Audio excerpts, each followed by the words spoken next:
How do you see this one going into it? Because as an Arsenal man myself, I've been a bit frustrated with some of the doom and gloom talk around Arsenal in the last few days. It's as if they're no longer a good side. It's as if all the work that they've done over the last few years has been completely disregarded, and Liverpool turn up at the Emirates as favourites. I just don't see it that way. I think it's just to do with form.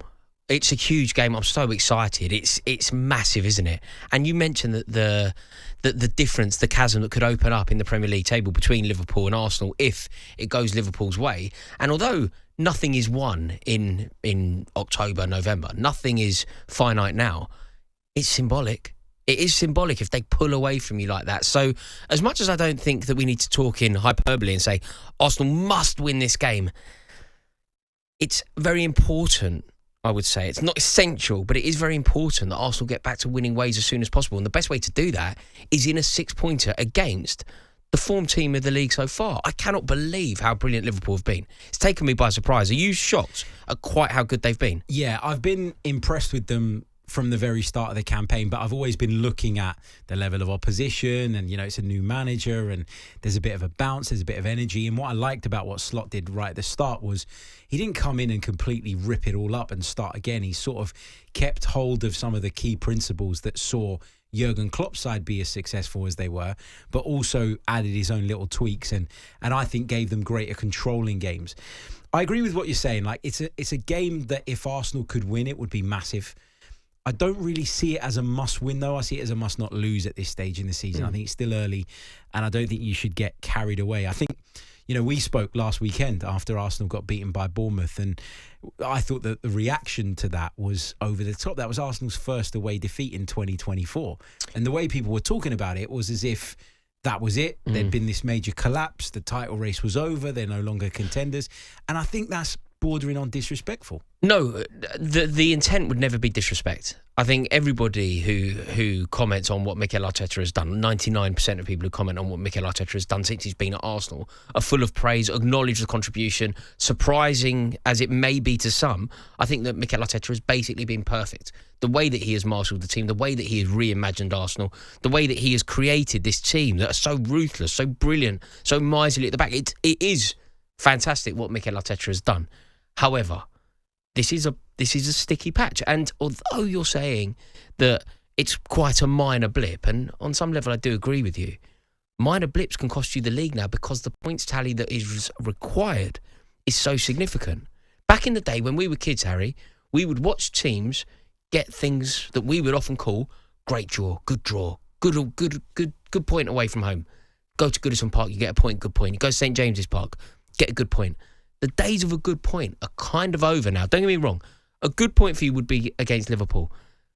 But these days, a defeat at Bournemouth, for example, that can be catastrophic in your ambitions to win the league. Is that fair? I get what you're saying. And I think having been involved in 2 consecutive title races with Manchester City, I've learnt that, you can't afford to drop points pretty much anywhere. You need to be as close to perfect as possible. And that's the only way you're going to be in contention. But I take issue with when people say it's a sticky patch. It was a bad game. If you think about the results either side of that, yes, they didn't play at their brilliant best, but they beat Leicester, they beat Southampton. Then they lost at Bournemouth, and then they turn it around in the Champions League again by beating Shakhtar Donetsk. Okay, they haven't been the most convincing performances. I agree with that. But I think when we're talking about the run that Arsenal are on, we're talking about one defeat and a perfect record outside of that. But just things are going wrong. It isn't only about the results. You are right. The results aren't horrific. The points tally isn't really catastrophic. It's fine. You are absolutely right. But just things aren't going well. Gabriel Jesus' form is a question mark that Mikel Arteta has to find the answer to. The injury problems is a question mark that Mikel Arteta has to find an answer to. Saliba being out of a game against Liverpool, a game against 3 scorers, brilliant in attack Liverpool. The best defender in the league or the second best defender in the league, depending on your perspective, will be missing from Arsenal's defence. So although the form is okay, I think the sticky patch is fair. Simply having Odegaard out, Declan Rice not playing particularly well, Gabriel Jesus in terrible form, Calafiori's injury that is thankfully not as bad as it once looked. I think you can call it a sticky patch just because of all of the above. I think Arsenal have got some challenges to deal with. Yeah, exactly. Challenges. It's a challenging period is how I would put it. I think, you look at any team, and if you take out their two biggest creative forces, then they're going to struggle, in my opinion. And I think what Mikel Arteta's tried to do in recent weeks is lean on what he believes to be the team's next best strength, which is their defensive solidity. Yeah. And actually, if I was going to be critical of one thing, I know people have talked about a lack of creativity in recent weeks, and I agree with that, but I can kind of understand the reason for that. My problem would be that defensively, they've just become a bit looser. You think about the fact that they conceded a couple of goals in probably all of their last 3 games. They've conceded at least 2 goals, which is not good enough. No. You know, Arsenal need to be at a higher standard. And you are playing a Liverpool team who have blown my mind. I'll be totally frank with you, Harry. Before a ball was kicked this season, I thought that Liverpool would be a force. You know, when you have world-class players such as Alisson, such as Virgil van Dijk, such as Mohamed Salah, you're always going to be good. You're always going to be there or thereabouts. But I did not believe that Liverpool would be able to launch a serious and sustained bid for the league. I didn't believe that Liverpool would be able to keep in touch with the dominant 2 of last year. I thought they'd always be better than... They'd always make it into the Champions League. I thought that they would always be clear of whoever you believed would finish 4th. But I didn't think that they would be capable of challenging the top 2. Since the season started, virtually since the season started, and I tell you when the day that felt like a bit of a sea change in the way that I viewed Liverpool, I thought that Arne Slot got it so right going to Old Trafford to face his compatriot. I just thought, wow, like, it felt a bit Klopp-esque. It was his own version, and it almost sounds like I'm doing Arne Slot a disservice to even bring up Jurgen Klopp. But there was something symbolic in that victory, I felt. And they basically haven't put a foot wrong since. So you've got your work cut out in this game. Are you feeling confident? Are you feeling positive? Confident. I don't think you can feel confident when you think about the players that Arsenal have got missing. You know, Mikel Arteta's just been speaking. He's talked about Calafiori, Saka, Timber. He hasn't given much away other than to say there's uncertainty around all 3 of those players. And that is obviously a concern. So you go into the game not in the best shape. I think it's impossible to feel confident. But I woke up this morning and I sat there thinking about it, and I was scrolling through my timeline, and there was so much negativity about Arsenal from Arsenal supporters. And I just thought to myself, have this team not done enough over the last 2 seasons for you to turn up on Sunday believing that they can beat Liverpool at home? I agree. I do agree. Do you know what, Harry? Obviously, there's a few... I think you need to be careful who you follow, mate. That would be my advice, because everybody who I know that supports Arsenal, that goes to Arsenal, you being one of them, all seem to be totally devoted to Mikel Arteta, totally behind the project that he's building, totally supportive of this young squad, and full of belief that you can win the league. Not will, but can. And I agree with you. I've seen... I saw something ludicrous, totally ludicrous, from a real Wally on social media. But like talking about Mikel Arteta not being the right man for the job. I just thought, this is so foolish that we shouldn't even... And do you know what? I'm going to stop this right now. Like, this doesn't even deserve the oxygen that we're giving it. It's foolish, it's insignificant, and it's irrelevant. But I also think that going into this game, I don't want to say pressure is on Mikel Arteta because it isn't, and it shouldn't be. But if you want to win the league, and if your ambition is to win the league, is it fair for me to say that off the back of dropping points at home to Brighton, losing away at the Vitality, you kind of have to equalise those points? So the points that it wouldn't matter. Say you were to have beaten Bournemouth. Yeah. A point, I think, against Liverpool would be fine. But because you didn't beat them, I feel like you kind of...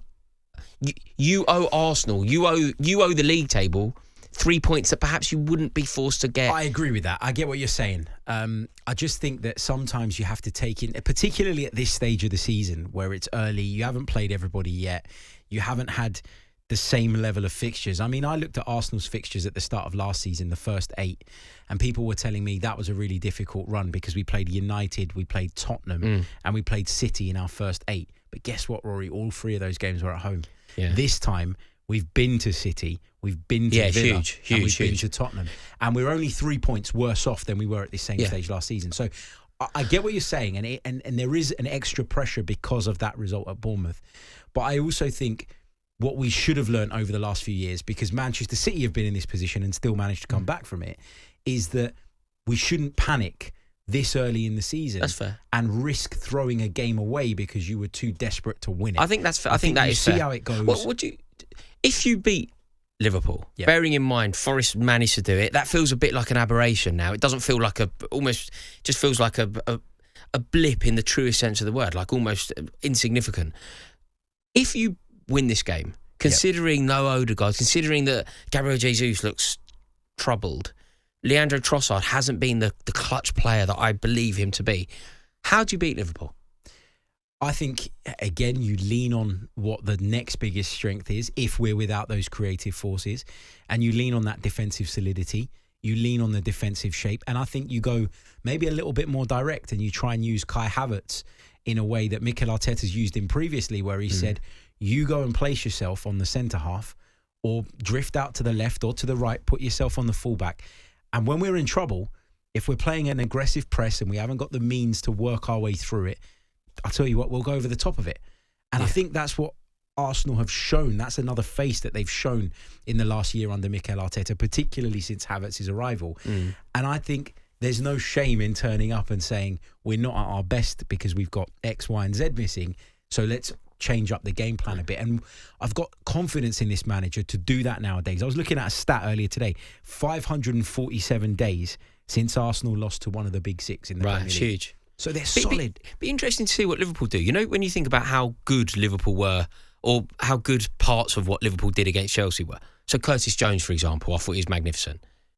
Do they drop him? Does he start? It feels impossible to not start Jones from their perspective, doesn't it? Yeah, I think Jones probably does start because he didn't start in midweek in the Champions League. I'll be interested to see what they do up front as well. Will Darwin Núñez start, given that Jota's probably going to be out? Gakpo's been in great form as well. They could almost bring him central and put Núñez. They've got an It's going to be such a good game. It is. Final one, prediction. How do you see it going? It's an amazing game, isn't it? Because anything is possible. Like I don't know is the truth. I believe my prediction is I think Liverpool are going to beat you, mate.